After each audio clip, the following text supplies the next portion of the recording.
people are struggling to get in today because of abhorrent traffic. We've got Billy Whittingham, Greg Cote Tuesday, Greg Cote in on time. But I read in the Miami Herald today that Miami is a top 10 worst traffic city in the world. Oh, wow. Congrats. I've always heard that, like, Houston traffic is worse. Atlanta traffic is worse. Neither of them were behind Miami in the latest study. Really? Because the global traffic scorecard, whatever that is. That sounds made up. Boston. It sounds fantastic. Boston, New York, Chicago, Paris, London. But I didn't see Los Angeles. LA's not on that list. I didn't see Los Angeles on it either. But Billy, you can speak to this. You've got a long drive. Like, it is worse than it's ever been. We are way over congested. And the thing that gets missed on this, Miami pretends to be an international city.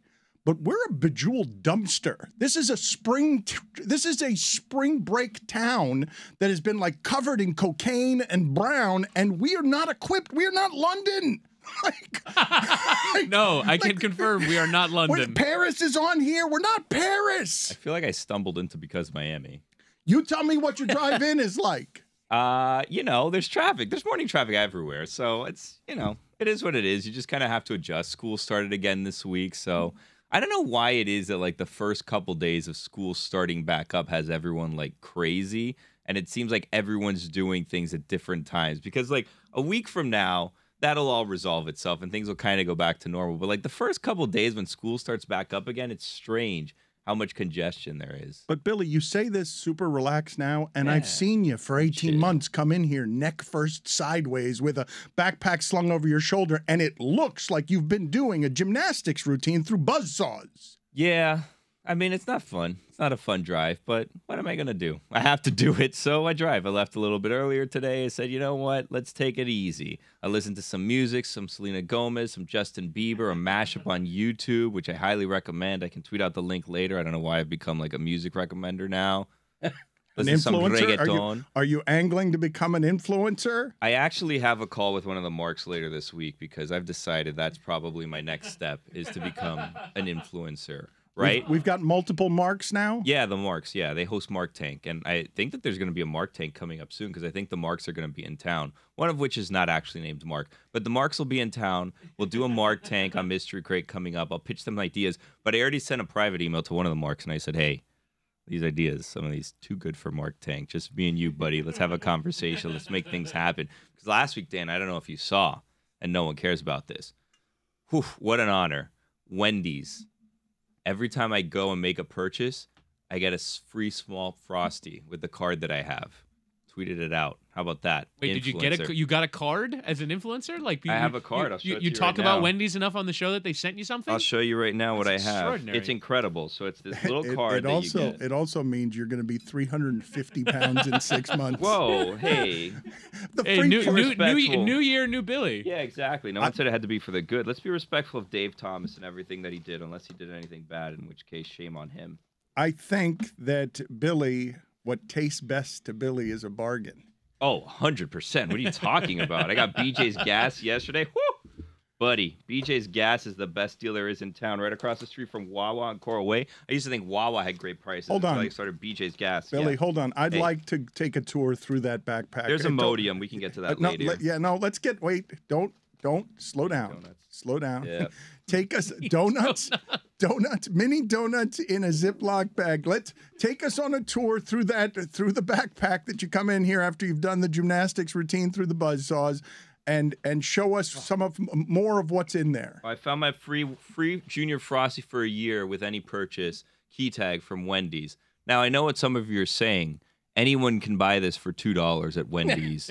So you're not really an influencer because you just bought it for $2. They didn't actually send it to you. And I would say, fair play to you. You know the rules. But for those of you who don't, I tweeted this out, and you'd be shocked at how many people are like, wow, that is so cool. It just Congratulations. Fell apart. What just happened? What just fell off of it? You have to put it on your keys. It's a key tag. Yeah. Put it on your keys. It's good for It's good for a year? Yeah, it's good for year Which 2023. year? 2023, Okay, it's I here. just wanted to make sure. 1988. Junior Frost. You never know with him. I mean, Junior Frosty is also very small, correct? It's, like a it's colada. mini. Yeah. It's appropriate though. Like if we're trying to, be concerned about weight gain here, it's the appropriate amount of Frosty, I'd say. It's actually surprisingly larger this year than it has been in the past, and it seems like they've created a Junior Frosty cup. So I would say it's somewhere. It's slightly smaller than a small soda, but you don't want too much of a Frosty. You know what I mean? Like if you have a meal, if you go, I get a $5 for $5 biggie bag because obviously it's a great deal. I get a double stack. I do a plain with cheese. I get 4 chicken nuggets. Then I have my side of the Junior Frosty right there for $35, Billy, including tax. I is don't a think deal. I don't think there's a better value in fast food than Wendy's. It's great. Well, if you know the right things to order. Right. Some things too pricey. I don't Last night I was in a pinch when I was going to BJ's to get my gas, and I said, you know what, I need a single today. And it was like $10 for a single. And I was like, But I didn't want chicken nuggets, Dan. So I wasn't going to do the 5 for $5 biggie bag and get the double stack and the chicken nuggets. It would just be wasteful. Greg Cote comes in today, and he is wondering aloud, and I do not hear a lot of people wondering this aloud. Why is nobody giving the Dolphins, America's underdog, a chance? Correct. I know you're going to paint me as the homer again, but the teams played twice this season. One game came down to the last play. The other game, it was decided by 3 points on the last play. Why is everybody assuming Buffalo's going to steamroll the Dolphins? Did Tua play in both those games? I believe he did as a technical point. Yes. That's why, yeah. Yes. And both games were basically decided by the last play. In the Correct. last minute of the game. Both games are decided by weather conditions. Yeah, correct. Yeah, and it's going to be nice, by the way. Oddly. It's going to be nice in Buffalo. Beautiful mid-20s, high 20s. It's going to be great. Your son is going to that game. We Yes, don't he know is. if we're going to be able to get him to be shirtless. We don't know. We need to ask the audience if it's going to be 4 people or 6 people to come up with the word that they should spray on their chest if indeed they decide to go shirtless and get a photograph in Buffalo. But you believe with as broken as they are, because this is a thing that's happening now. Mostert is out with a broken thumb, or I'm assuming he's out. Maybe he's not out because football Just as players. he had his 3 most physical runs of the year. Well, this was hysterical on Sunday because Whittingham turns to me. I say to Whittingham, man, Mostert has got to lead the history of the NFL of being tackled by the ankle when you thought it was going to be an 80-yard run. And Every one of his carries looks like he's taking it to the house. And it's So never fast. the 80-yard run. He's always tackled by the ankle. And then Whittingham says he doesn't seem to run that hard. And then Third take by Whitney. and then Mostert did nothing but break tackles the rest of the time we were Sauce watching. Gardner was stuck in his belly button for a quarter because of how hard he was running after I said he didn't run that hard. Such a podcast take, sports radio take to say somebody's not trying hard in football. Well, that's not what he was saying. Well, like he's just like he could be like essentially when you're saying he's not running hard, he could not trying Well, hard. he's not. He wasn't saying not trying hard or not running hard. Basically, what he was saying is he doesn't break that many tackles, Yeah, which I don't think. he'd seem fairly easy to tackle. He has these games. He was great against Cleveland, but like he seemed fairly easy to tackle. Now again, this is like preposterous for me to say. Please tackle him. but you're saying it. Right. No, but every carry starts out for Mostert with so much hope. It does. And then 5 yards later, it's over. I mean, seriously, Woody is right about this. If you average 5 yards, you make the Hall of Fame. All right, 3 yards, though, sometimes. It's over. It looks like, though, those first 3 yards, he is taking it 80. I mean, Cody, but what's the argument you're trying to make on behalf of the Dolphins having a chance as their coach can't say yet whether their quarterback is playing Right. because the doctors early in the week have not cleared him, and they have another assortment of injuries that McDaniel is saying, well, this is late week fun again for us. Yeah. Like they're really banged up. They're really banged up. I do think Bridgewater is online to play.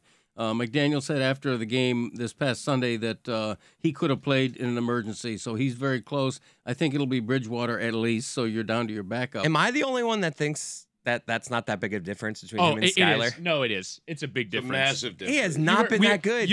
I know, but Teddy you has were, not been good. You were in the parade on Sunday. One guy you Dan- trust to throw, the other you don't. Dan and I were watching on our phones as Skylar Thompson continually was running backwards and shucking it out of bounds. Weren't you driving a car?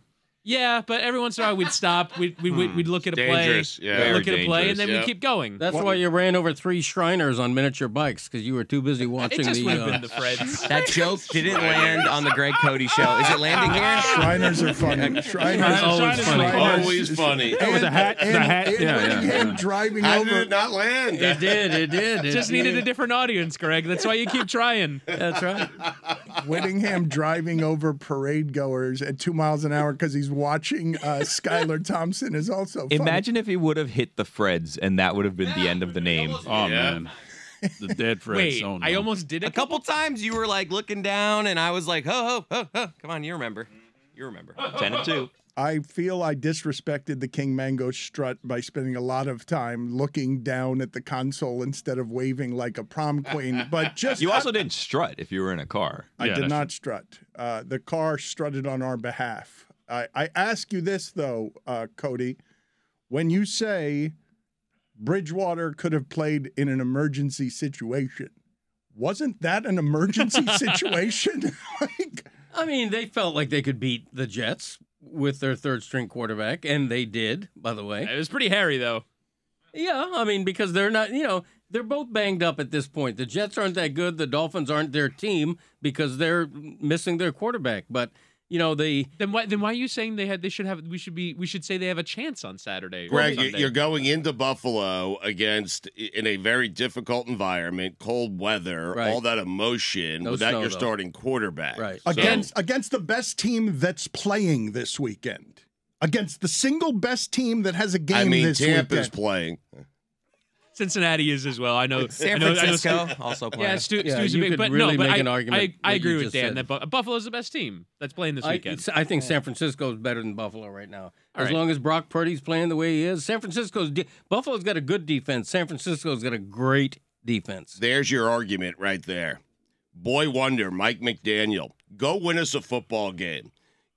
Shanahan does it with Garoppolo. He does it with Trey Lance. He puts together a game plan with Brock Purdy. Put together a game plan, running game, a game plan with Teddy Two Gloves. Trey Lance. There was nothing done with Trey Lance. Yeah, then he moves on to Garoppolo, and they're fine. He moves on to Purdy. They're even better.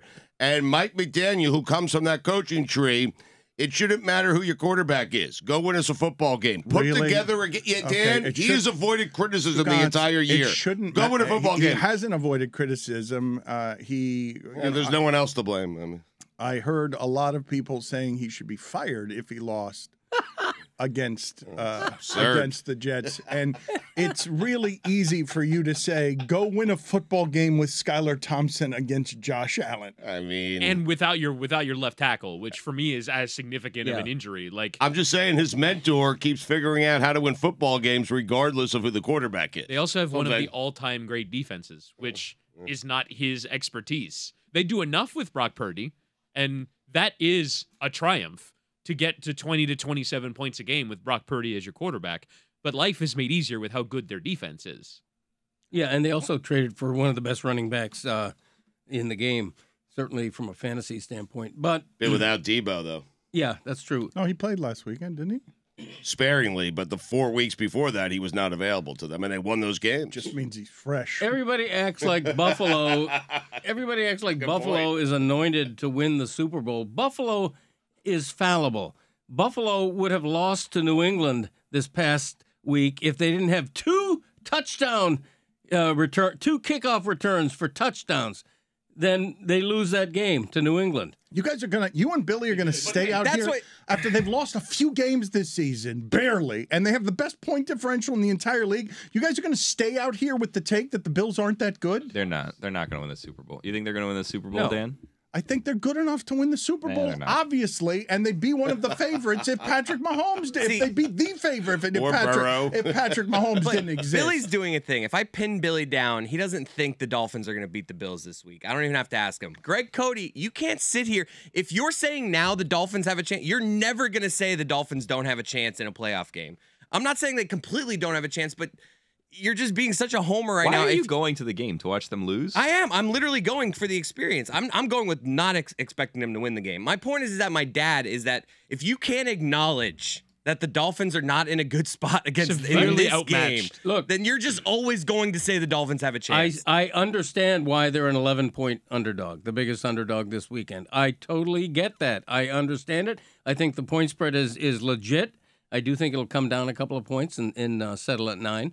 But I just think the Dolphins have a shot. That's all. I'm going by the 2 regular season games, which were both very close. And I think Bridgewater's going to play, which is a big upgrade over Thompson. He does wear 2 gloves. I mean, Not that big of an upgrade. It's gold. You're right. Teddy Bridgewater was a starter in this league the year before last. He's got good experience. He's good enough to start for a lot of teams in this league. Injured Teddy debatable. Bridgewater doesn't give them much of a chance. Chris, would you do me a favor? Would you and Billy go out in front of the green screen and would you please pin him down and try to get him to say? That's like an HR thing, probably. He Pin wants me to him pin down, you down in front of the He'll green he'll screen. do it. Pin him down. You don't want to pin me down. and My tr- tummy's. But try to get him to say this. Hence the Imodium, right? Oh, Dan, the game I played in the elevator. we You can get also to just later. did 8 minutes talking about Wendy's biggie bag, so I think the tummy thing has an explanation. Whoa. Hey, man, come on.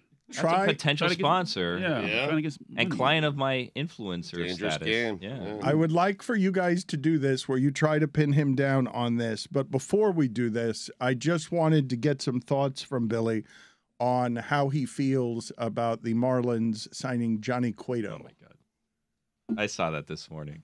I texted it to a friend. I don't know what we're doing. You're giddy. Chris, did you see that? We signed somebody. Yeah. I mean, they haven't done much this offseason. Gene Somebody Multa, we've Gene heard Multa of. didn't do it for you? No, wait. Or what says Gene Segura? Sorry, Gene Multa plays for That's what they Miami. need. That's the frustrating thing is that they and I believe they've made promises. Well, they need this a center offseason. fielder. They need And the bats. solution that I saw was Jazz might play center field, and I don't know that that's the solution. Hmm.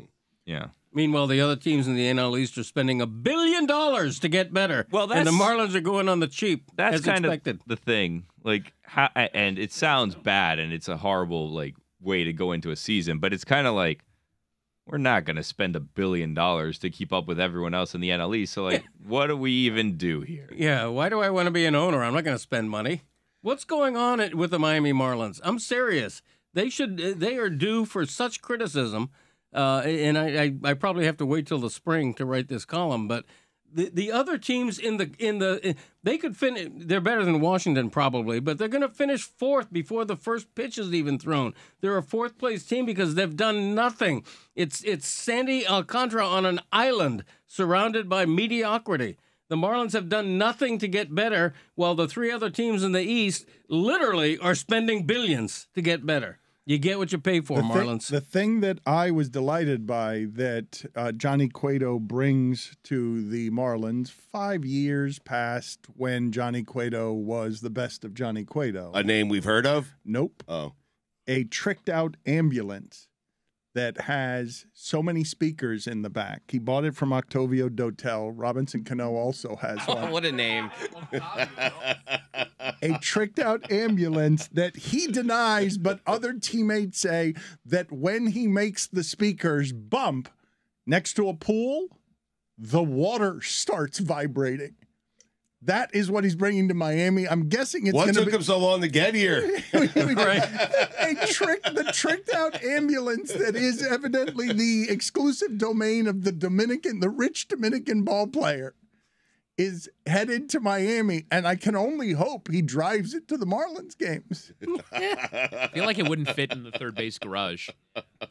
No bounce back year for him last year, huh? Yeah, he was pretty Looking into good. a He was positive- better last year than he was the 4 years before that. Yeah. His ERA was under 4. What are you shaking your head We about, need a Chris bat, Cody? is what I'm shaking my Well, head at. right, Like, yeah. it's Don't like, worry I about need 5 that. bats. Yeah. His ERA was 3.35. Like, he was legit good last year. I mean, that's not bad. He's 37. Number 2, number 3 starter. I mean, Yeah, I think the problem is they don't need any more pitching. They have pitching unless they're going to you get never rid have of enough pitching, Bill. Stugotz. This is not the hole they need to fill. Thank But aren't they going to get rid of some of that young pitching? Isn't that isn't that what they're going to end up trading for a center fielder? That's been the reports all offseason. I but guess, who yeah, but knows? what do? You trade Pablo Lopez for what? You hope to get Brian Reynolds, but now the Yankees want Brian Reynolds, and everyone wants Brian Reynolds. And I hate to break it to you guys, I don't see it of Brian Reynolds. Not that I'm a scout, but I don't get what it is that everyone has this infatuation with Brian Reynolds, and let's trade all of these assets for him. Like, Okay, and then what? You have Brian Reynolds. Do you guys know what team Brian Reynolds is on? Nope. Not a clue. The Pirates? Pirates, right? Yeah. Wow. So there you go. I was guessing. Yes, it did. Well, I knew he was on the Pirates, but he could have been moved at some point this offseason. I don't know. Regardless, I saw the stat that the New York Mets have spent more in free agency this offseason than the Pirates have since 2010. Total. And the Pirates and the Marlins exist in the same world as a bottom-feeding receptacle for other people to take their young players and get better. The thing is, Stugotz and this is a really weird place considering there was a national championship kind of played yesterday that we're The worst starting championship with game ever. National League East. But Stugotz probably hates his team as much as let me rephrase that. Stugotz probably gets as frustrated with his Mets as I do with the Marlins for entirely different reasons. Because his team spends so much money and can never get it done. Right. And the Marlins don't spend any money. It's got to be more frustrating. can never than get it done. Stugotz. Oh, please. He's not the victim here. I'm just saying, it's What, more- spending $1 billion and not being good but enough to win? You get to go in every You season won with 100 massive hope. games last year. No, but I'm just I saying know, the but- expectations. Like he's expecting to win the World Series. The Marlins have no expectations. It's like the Yankees when they were spending tons of money. The expectation every year was to win the World Series. I kind of like the lovable Mets who aren't expected to do that every single year. And now there are massive expectations. It's World Series or bust, man. That's fun though. Is it? Yes. Yes. Compared to the we'll finish in fourth, hopefully, going into the start of the season. Compared to the conversation we just had about Reynolds and Johnny Cueto? Yeah, you got Verlander and Scherzer. We have Johnny Cueto. And hopefully Jazz is okay. You And have the the Cy Cy Young. Young Award Cy Young. winner. Yeah, but that doesn't help with my argument. Yeah, right. I don't know what is happening at the moment with the Correa signing, but I believe even if the Mets don't sign Correa, that they have spent more than the Pirates since 2010. I think the number is they've spent $100 million more this offseason than the Pirates have since 2010. I was telling Chris Cote, and I don't remember if I did this on air. If I were the Marlins, I would be like, Carlos Correa will offer you a 10-year, $500 million deal. And then you get everybody excited, and then he comes in and he fails his physical again. You're like, well, we tried. Couldn't sign him. Sorry, guys. We made an effort. They never make the effort, though. Soto, everybody wanted Soto. The fact that if you they said can't make an listen to me. $500 million offer for a 23-year-old But Soto. that's the problem, though. When you said, when people said the Marlins should go after Soto, it was met with shrieking laughter. Like, that's ridiculous. That's out of the question. And that's the problem. Whenever a top-end bat is available, the Marlins recuse themselves from the conversation. Because they should. They don't have the revenue to go and spend that kind of money. And if you do, it's on one player, and then that one player is alone, as was going to happen with Giancarlo Stanton. The Marlins' problem is not that they don't spend, although it is a problem. Yeah. The problem is what's their zag? What happens when you can't spend like the Braves and the Mets and the other teams in your division, the other teams in the league? Johnny Cueto. You have to be smarter than everybody Yes, else. you have to be Tampa Bay, and that's what the Marlins want to be, and continually they aren't. You can spend as much as you want in baseball. Yes. As much as you want. How about an owner willing to spend? Is that an too owner, much to an owner ask? willing to lose $110 million a year is preposterous. It's a write-off. You will not find one. It's a It's write-off. It's a write-off. You're not going to find an owner that's willing to do that. Like purely on the basis of what are you the talking Marlins have about? had how many owners? Huizinga, Henry, but how- Loria, how- and now Sherman. 4 guys have looked Greg. at it and gone, we're not spending like this. Well, Huizenga spent, and then he tore it apart. Right. He did spend. Yeah, they Yes. did. I mean, he ate the loss for a year, and then was like, I can't do this anymore, so I'm going to tear the Would've whole been thing down. I mean, the Marlins gave Stanton a deal that at the time was, whoa. So they did spend. Can I stop for a second? My father called Greg Cote, as I told you on Sunday, and yelled at him in the Dolphin press box. He was just yelling at him. How are you not tired of writing the same column for 40 years about the Dolphins? And he's just yelling at Greg Cote. And I'm just wondering, after all this time covering sports, you're approaching 70 years old, you're approaching 50 years at the Miami Herald. Right. How is it that you come to a microphone and just throw out there the lazy, well, the owner should spend more than everyone else, when that's not the game that they play? Like, Right. that's I not. understand. Yes, of course, everybody wants that. Right. Anybody Thank listening to you. this, anybody listening to this could say, hey, owner, lose hundreds of millions of dollars so that I can finish fourth in the NL East anyway, because the other guys are spending more than that. But, like, what are you doing coming with the take of, yes, of course the owner should spend more, and clearly he's not, because we just talked about Johnny Cueto, and it's the first name we've had around here since 2003. Unless you count Segura, who was pretty good 3 years ago. Listen, that's what a fan should be thinking. Why don't we have an owner willing to spend more than this owner is willing to spend? That's all. But they don't. It's got to be a combination of things. It's got to be grow the farm system, which they were smart to do that. They now have a viable farm system. But they haven't been able to develop anyone like bats in the farm Well, system. they've true, developed you're right. pitchers. Yeah, but they haven't been able to develop they've hitters. not been able to target and find reliable power hitting bats. Absolutely true. But at least they have a farm system now. But you can't just do that. You have to also spend. You also have to be a player in free agency. I'm not going to apologize for criticizing the Marlins for basically taking the offseason off while the rest of their division was spending billions. That's on the Marlins. That's on the owner. I'm sorry. I'm not asking you to apologize. I'm saying that coming in here and telling the owner to spend hundreds of millions of dollars in losses for you. It's not hundreds though, Dan. It's like let's get to at least 100. Like Spend that's not something. unreasonable for a major league salary. Thank They're not you. even halfway there. But we all agree on that. And clearly the answer is no. And we don't care. Like, it's an empty, you might as well go down the street and shout it into a manhole cover. Like, it's an empty complaint, because complaining about it clearly isn't going to change the behavior any. But Greg is tired of that answer being no. Every single offseason, it's no. We're not going to spend. Dan, he's not asking them to spend what the Mets are spending, the Yankees, the Dodgers. Just spend something. Try to make the team better. But Stugotz, okay, and what I'm telling you is it's an easy opinion to have. It's not even the incorrect opinion, Right. but it ignores that their business model is and has been flawed for a long time. They don't have revenue streams. They don't get sponsorship. But they don't get have it not television spending ratings. money either. See, That's part of the issue. That's BS. To let them off on they don't have revenue streams. Every major league team has a huge revenue stream. Owners don't lose money in Major League Baseball. Bruce Sherman is not losing money.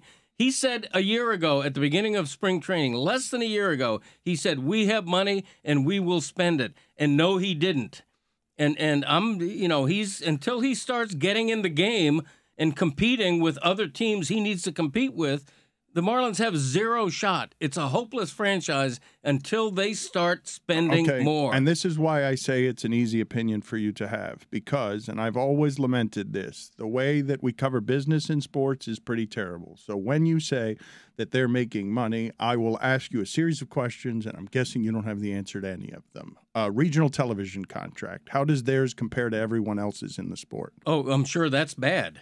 But there's revenue sharing in Major League Baseball that is a mainstream of revenue for every team. That is correct. Sponsorship locally, naming rights, that stuff. Where do you think that they rank in that stuff? How much money do you think they are making? Do you think this is an extremely profitable venture for Bruce Sherman? No, but I don't think he's losing money. How either. much do you think that they're making in attendance? Oh, that goes without saying. Their attendance is always second to last in the league. So I'm saying to you that the difference between whatever it is that they're making and whatever it is that would be them losing money is Johnny Cueto.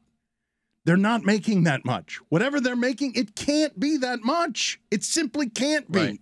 Okay.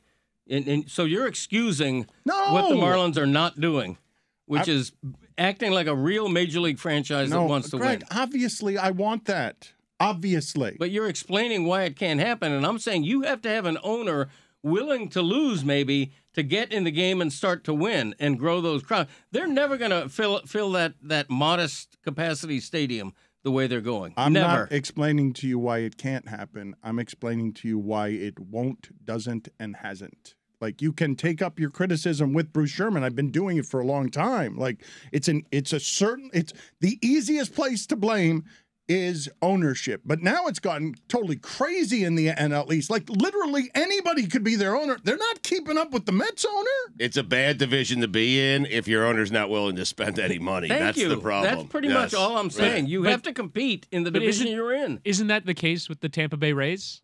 Yes. And they figure it out. And they figure it out. And that's my thing, right? Is that, yes, I think you have to reach a certain point before I think the spending is justified. You got to like have an 81 season, and then you're the one player away from getting into the wild card. But they have not yet proven that they are even capable of that. And so I think But that's because they're not putting the players in there that are capable of getting them there. To Greg's point, you need to get the players to get. You guys are saying they shouldn't spend until they get close, but they're not spending enough to even get close to then get to the point that they have to spend to get close. They're not going to get TV deals. They're not going to get these sponsorships. They're not going to get all these things if you're losing close to 100 games a year. You need to spend money to get out of the cellar. They need to figure out a route to sustainable winning, and that is really hard. The starting point, though, and I don't know what you guys make either of the expertise of David Sampson or if you dismiss everything that he says, but he would have you believe that from the very start of this business proposition, Bruce Sherman overspent on the value of the team. That once Jeter and A-Rod started competing for wanting the team, that the starting point on this was a giant hole because that franchise isn't actually worth $1.2 billion with all of the problems that it has locally. So if that is your starting point, you get more of an explanation for why this is, but please do not paint me as someone who's defending this. But also, like, that to Greg's point, that's not our problem. Thank you. It's not our problem as fans that you spent too much on your team. If you didn't want to buy into Major League Baseball, then why did you? And so I don't care. And to a certain degree, I understand Greg's point, which is I shouldn't have to care about your balance sheet. I understand that sports business is a topic that's become way more important recently, and we know more than we ever have about how the business is run, and John Skipper and David Sampson do a great job on this podcast of explaining things like that.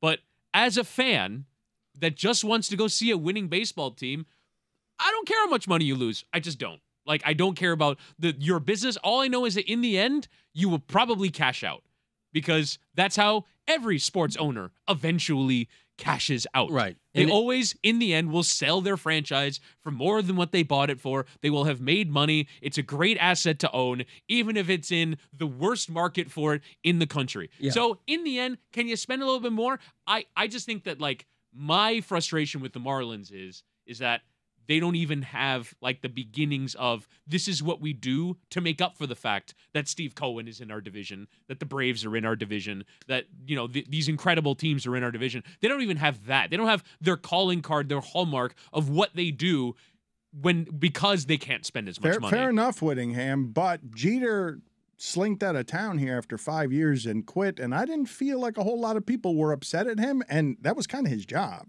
His job was to fix all of that. And he just said, oop, too much. I'm out of here. And didn't seem to me like anybody around here was terribly mad about that because he didn't do very much. The Marlins engender such apathy.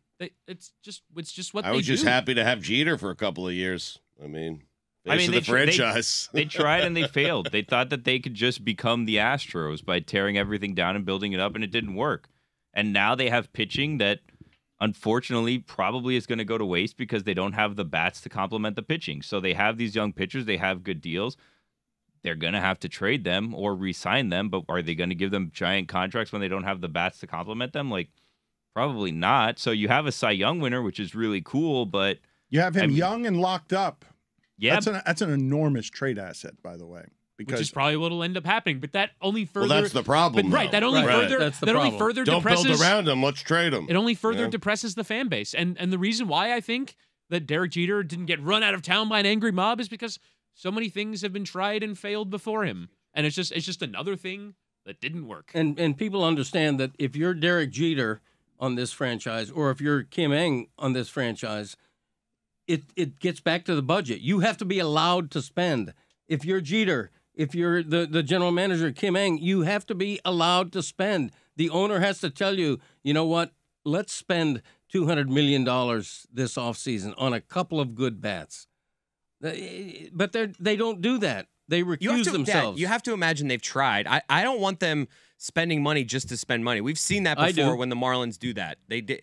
What was it? When the new stadium opened, they spent a bunch of money. It didn't work out. It felt good though. I mean, it did for like 3 months, and then they started playing and they didn't win. I'm just saying. Well, and then they pulled the plug. Like they traded Hanley halfway through the season. They traded everyone else in the offseason. Well, that ended up being a good trade. But my point is the spending of money. Like we have to assume they went after some people this offseason. They didn't get them. That doesn't mean you just spend that money blanketly. You want it to put it in players you see a future with. So, I mean, I'm not making excuses for them. They stink. I wish they would spend more money, but I don't want them just spending money to spend money. Why? It's not your money. Well, because if it's going to be, then you get stuck with it, right? And then you end up with If you have a 7-year deal with a bat that hits 230 next year, then you're stuck with that guy for 6 more years. It goes without saying you have to spend wisely. They spent last offseason. They spent I think $2 $50+ million contracts on players who didn't produce. And so it's not just about spending. It's about spending smart, but spending. Well, let's stop for a second here because Garcia was one of the worst hitters in the sport after they gave him $50 million. But isn't something that happened here, Billy? And I don't know what you do with Bruce Sherman's commentary, public commentary that we're going to spend. But isn't one of the things that happened over here in the last 18 months, 24 months through the pandemic and everything else, kind of what's happened in the real estate market down here in Miami, where the prices have gone so crazy on everyone in baseball that they can't get anybody cheap, and anybody that they tried to get, the bidding is so extraordinary. Anybody now, worth having is at least $100 million. You can't afford all of the contracts now. The big ones dwarf Stanton's. They can't get in that game. You're not asking them to get in that game, but aren't even the $50 million players something that they thought going into an offseason ago, or maybe an offseason before that? Hey, I could get this player for $10 million a year, and now it's $20 million a year. Mm-hmm. Isn't that what's happened as well? Just because it seems to me the contracts have gone totally crazy, right. Doubling, tripling, quadrupling. I mean, guys like Brandon Nimmo, who's an average Major League Baseball player, slightly above average, just got $162 million over 8 years. Yeah, the Marlins can't do that. Like, they just can't do that. The Mets can have operating losses. They do have operating losses. They lost like $78 million last year. But teams like the Cubs and the Red Sox have revenue. They do. Like they're making $69 million a year. The Marlins are making what? What do they make? I have no idea what they make. Do they make money? Well, I think to Cody's point, the revenue sharing in that sport makes it so that it's almost impossible to lose money. But I don't think that they make a lot of money. I don't. I'm going to ask Samson that this week. Remind me to ask him what he imagines would be the real, because these guys all fudge the numbers. Biased answers on absolutely everything, Dan. Like, he's not a good source. But he's got more expertise than anyone here. I can't get an accurate answer around here. Anybody I ask, I don't know the answer to that question. Correct. Yeah, you're right. And Samson, I would trust with an answer. But if you're Bruce Sherman and you can't afford to be in the game, get out of the game. Sell the team for $1.3 billion. Say you made a profit, and leave it to somebody willing to spend. You have to spend money in this sport at this time more than ever to compete. They're not going to do it with Sandy and a prayer. You almost have to be willing to lose money. Like Greg's kind of right about that, because I'm looking at the Forbes list of most valuable Major League Baseball franchises. The Yankees are operating at a $40 million loss. Like some of these really good teams, the owners are just willing to lose money. Well, but it's also creative bookkeeping, because the value of your franchise is always going up, and so it's not an actual loss. It's just a reported loss. It's just something that you can do so that you're paying fewer taxes on things, but your franchise is always going up in value. But again, I will state how flawed the business plan is when the starting point, according to the deposed president of the Marlins, is they spent way too much on what was the actual value of the franchise. They thought that Jeter was going to come in and get a different TV contract. He was going to be able to make South Florida care and spend money with sponsorships. And they deluded themselves. I really don't think that people understand what a bad job Jeter did down here.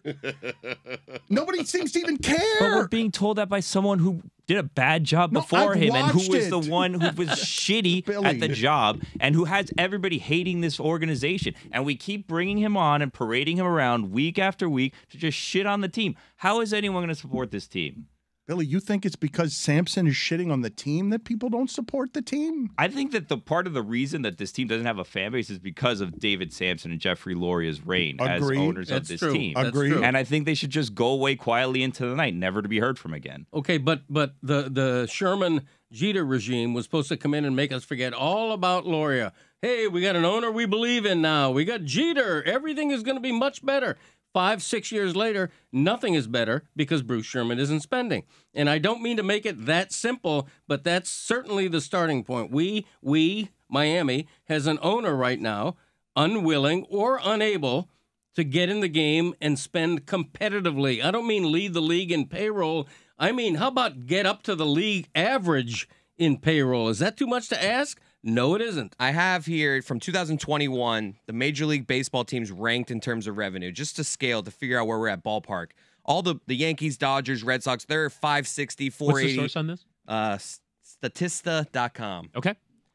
So they're in like the mid 500, Dodgers mid 500s, all like the other teams in the mid 400s. The second to last team is the Athletics at 208 million in revenue. Last place Marlins 96 million in revenue in 2021.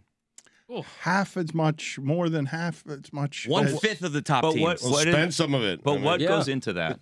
I mean, I'm just looking at a list here. Because does that include revenue sharing? Does that what is included in that? I got to look it up. It just says teams ranked by revenue in 2021. Regardless, to be at that place, again, give the A's at second. The A's are an embarrassment. They are a national embarrassment. The indifference of the A's is a profound thing. I can go find you stories laughing about, ushers won't allow people in the cheap seats to go into any of the expensive seats, even though all of the expensive seats are totally empty. The Marlins had more wins than the A's last year. The A's are at 200 what million? Like a 208 million, and the Marlins were at 96. So yes, double the Marlins. Christ. That's crazy.